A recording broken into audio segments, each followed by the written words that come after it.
नमस्कार, भारत ज्ञान अक्षर की टीम आप सभी दर्शकों का एक बार फिर से स्वागत करती है कारगिल युद्ध की इस अनकही दास्तान कारगिल सीरीज में। जब से कारगिल का युद्ध शुरू हुआ था तब से दोनों देशों की सेनाएं आमने सामने अपने अपने मोर्चे संभाल कर लड़ रही थी, परंतु पाकिस्तानी सेना ने कारगिल की ऊंची ऊंची पहाड़ियों पर अपना डेरा जमा रखा था।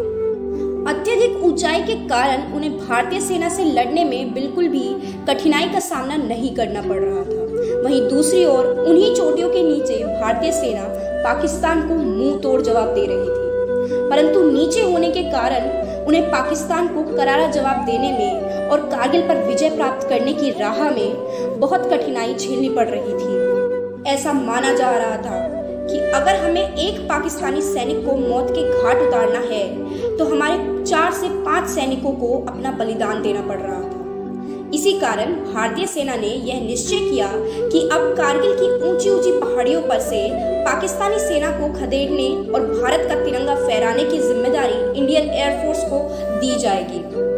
इस निश्चय के बाद इंडियन एयरफोर्स को इंडियन आर्मी के साथ जोड़ा गया और दोनों को कारगिल पर फतेह हासिल करने का जिम्मा सौंपा गया।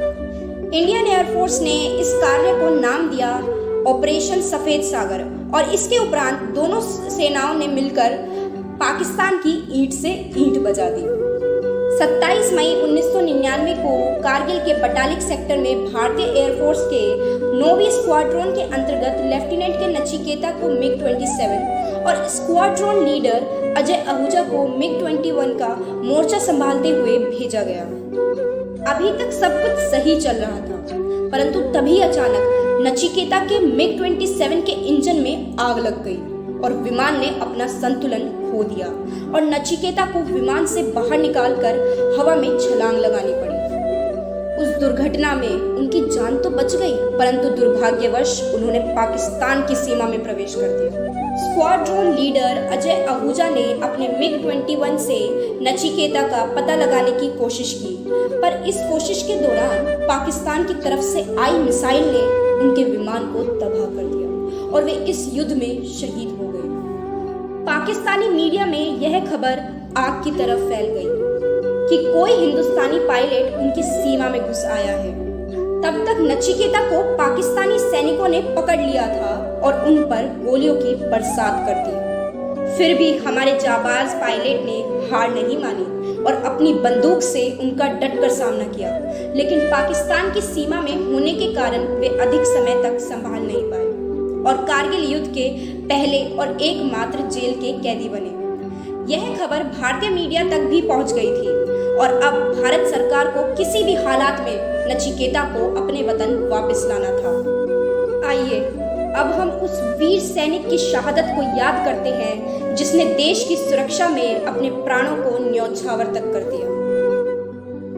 शिव कुमार यादव।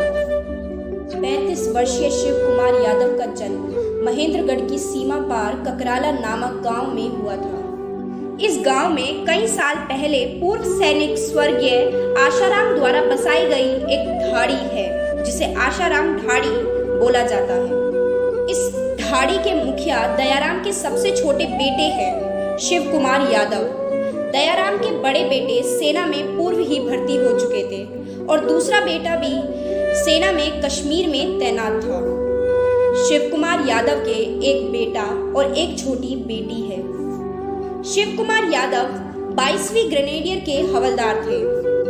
कारगिल के बटालिक क्षेत्र में उन्होंने अपने 2 साथियों के साथ 2 बड़े पत्थरों के बीच में रहकर पाकिस्तानियों की नाक में दम किया हुआ था।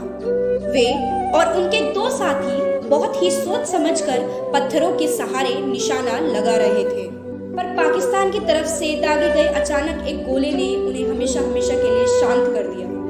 उन्होंने आखिरी सांस तक पाकिस्तानी सैनिकों का मुकाबला करना नहीं छोड़ा और इसी युद्ध में एक जाबाज सैनिक के तौर पर शहीद हो गए थे।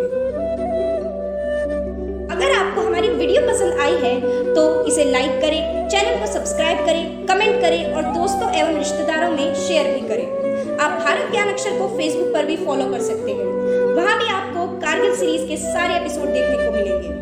इसी के साथ हम आपसे विदा लेते हैं।